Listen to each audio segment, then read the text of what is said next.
member for Edmonton-Meadows is rising.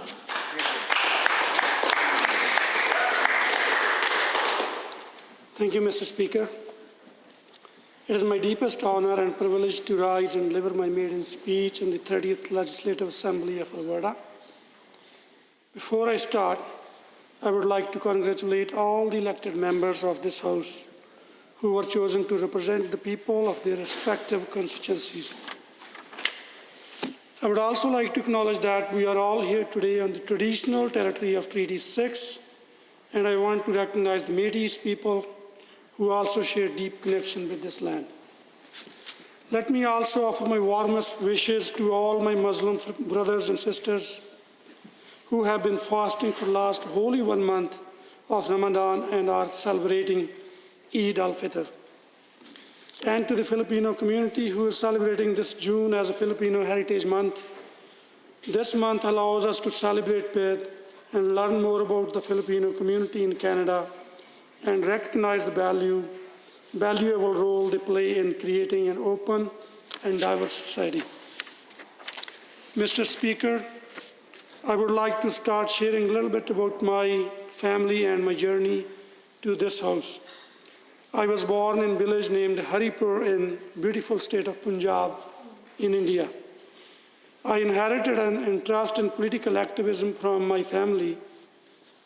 Our grandfather, a great pioneer, became one of the first priests at a Sikh temple in Stockholm, USA in 1908. I grew up watching my uncle, who was vigorously active in politics, as a key leader during the peasant movement in 1959. My mother was elected as a member of village panchayat, a village council, and she became one of the first female members of the panchayat in our village in the 70s. During my college years, I was part of numerous student associations and was actively involved in defending students' rights regarding affordable education and political activism. I also worked closely with youth organizations which, after years of advocacy and struggle, helped change the voting age from 25 to 18 years in India, an important step forward for the rights of young people. Following this work as a young person, I came to Canada in 1993. Post-arrival, I got the opportunity to join NDP and got a chance to be part of the election campaign as a young worker the very same year. Mr. Speaker, I've had the honor to live with my wife, 2 sons, and 3 aging parents, and run a small insurance business in this community for 26 years. During these past years, I have had the privilege to work with a number of community organizations. I'm proud to be part of organizations to promote multiculturalism, literature, art, ethnic media platforms, volunteerism, leadership in our youth, theater, sports camps, and tournament activities. I was also able to serve at the board of Edmonton Taxi Drivers Association. My core values are defending the rights of workers, better care for seniors, strong public health care, affordable child care, and affordable and quality education for all. Prior to getting elected, and during the last 1.5 months, I have had an honor to meet many people from all the walks of life. These people either work or live in Edmonton-Meadows. I'm blessed to be able to live and be part of such a great and diverse community. My riding of Edmonton-Meadows was created in 2017 after the recommended renaming of Edmonton-Mill Creek. With a population of over 50,000 and nearly 30,000 electors in it, it is a vibrant and strong community. Edmonton-Meadows is one of the riding in Southside Edmonton where a large number of permanent residents and new immigrants are moving in to start their new lives with their families and loved ones and call Edmonton-Meadows their home. Edmonton-Meadows is a riding which is truly an example of multiculturalism in Canada, as immigrants from different ethnicities around the globe, predominantly from South Asia, Philippines, Somalia, Latin Americans, and many more, continue to build a strong sense of community. And as a representative for this community, I look forward to being a strong voice for them in this legislature. Mr. Speaker, parents have raised concerns about the need for a new high school in our community. There is a need for funding our education system so that we can hire new teachers for the increasing number of new students coming to schools this fall. Due to the shortage of funding, courses are already being transferred from our schools, and the people are worried and angry. People have also expressed concerns in regards to their future and as a whole the Alberta's future. My constituents want to know if there will be enough resources for the children with special needs and affordable daycare for all the hardworking parents under the policies laid down by the new government. Mr. Speaker, Grey Nuns Hospital was built in more than 3 decades ago in southeast Edmonton, and since then the community has grown substantially.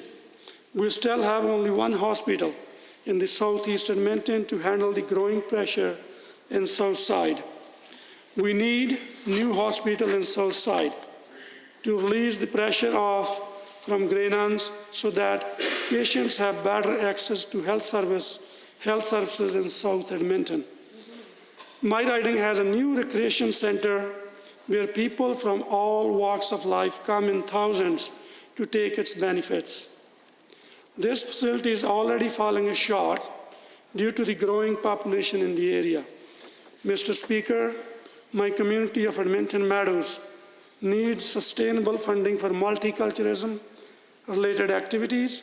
It would help the major community organizations establish various multiculturalism activities that help building bridges between communities and be part of the larger Canadian mosaic.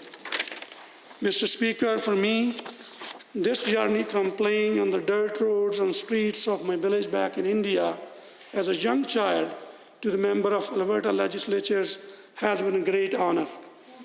On this very day, I remember my uncle and aunts who were always proud of me for my social and political activism, but are not with us today.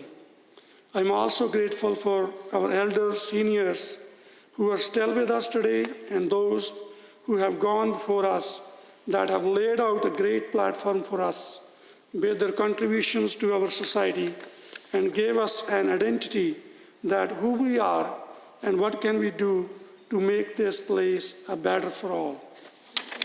I remember my role model, my mentor, my cousin, who passed away at the age of 64 last year, who helped establish student organizations in colleges and universities, youth organizations, teachers' unions, and who defended workers' rights and inspired political involvement in me and many more.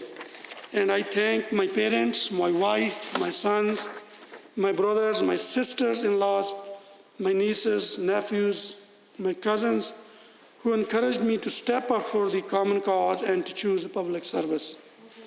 I want to thank my core team, my friends with whom I had a chance to work together, and from them I have learned a lot in those 26 years in Edmonton, which has helped shape me the kind of man that I am today.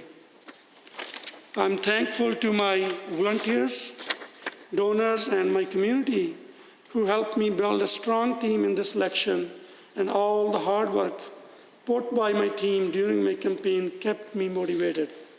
I want to thank Dr. Raj Panu for his political mentorship, and our leader, honorable member from Edmonton Strathcona, for her aspiring leadership, inspiring me and many more to stand up to protect our health care, strengthen our education system, and focus on making sure that those without a voice, those people that are left behind, have real representation. Finally, Again, I want to thank my constituents for putting their trust in me and giving me the new role and a great privilege to represent their voices in the legislature. I'm here to represent each and every constituent of Edmonton-Meadows, irrespective of their race, gender, religion, sexual orientation, or beliefs. It is an honor to represent the voice of the constituents of Edmonton-Meadows, and I look forward to being a strong voice in this legislature to make life better for all Albertans. Thank you. Thank you, Mr. Speaker.